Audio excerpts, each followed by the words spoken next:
Bon, la famille au grand complet. Là, c'est le grand départ d'après les vacances. Le retour à l'université pour certains. La grande et le grand. Maman retourne enseigner à l'école de Lepas. Voilà, maman.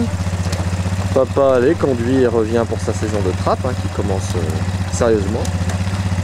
Le chien reste ici, le gros Wilson. Voilà, gros pépère. Et puis la petite dernière reste ici aussi parce qu'elle fait l'école à la maison. Voilà, donc c'est toujours une déchirure de se dire au revoir parce qu'on ne sait pas quand on se revoit. Peut-être aux prochaines vacances, peut-être pas.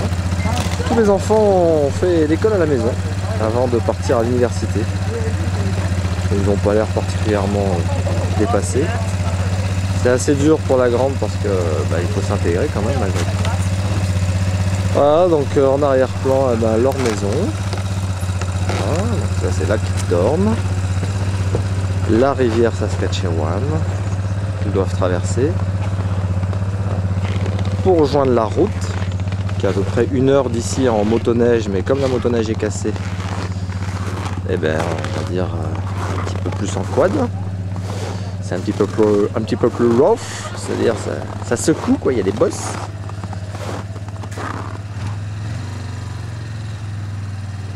Et puis après de la route, il y a encore 6 heures pour rejoindre Saskatoon, la grosse ville la plus proche. Alors on va leur dire au revoir. Bye bye. Bye bye bye bye.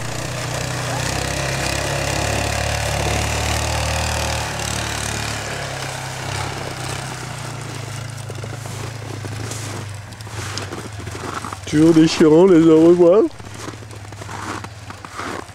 Alors malheureusement, comme la snowmobile est cassée, on ne sait pas quand elle sera réparée. Donc, le dernier outil qui nous permet de rejoindre la civilisation, c'est le quad, qui ne sera pas là puisqu'il sera en vadrouille avec Solomon, parti pour trapper. Ça fait qu'on est coincé ici et en cas de problème, ça peut devenir dramatique. Donc décision a été prise en commun de finalement partir d'ici avant qu'on ait un problème.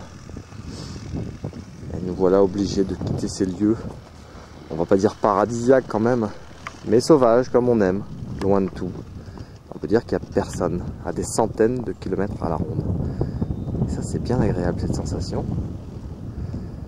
Ça se mérite, c'est un mode de vie assez rude. C'est difficile, beaucoup d'efforts, de résistance.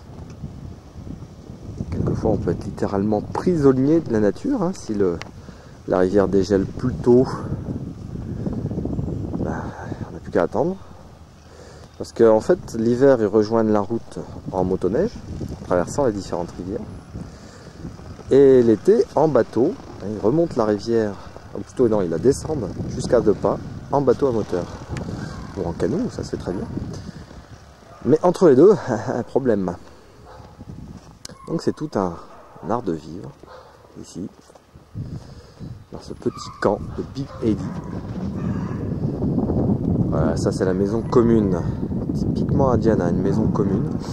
Tout le monde se rassemble, on mange, on discute, on lit, on travaille, différent de l'endroit où on dort. Vous entendez une toile de fond, en fond sonore, les loups, enfin plutôt leurs descendants, les chiens du Grand Nord. La dernière fois on entendait les loups justement, c'était très émouvant d'entendre et les chiens hurler, et au fond, à quelques kilomètres, on a vu leurs traces à peut-être 300 mètres d'ici, les loups, les vrais sauvages. Allez, au revoir Big Eddy. Dans 2 jours c'est nous qui partons.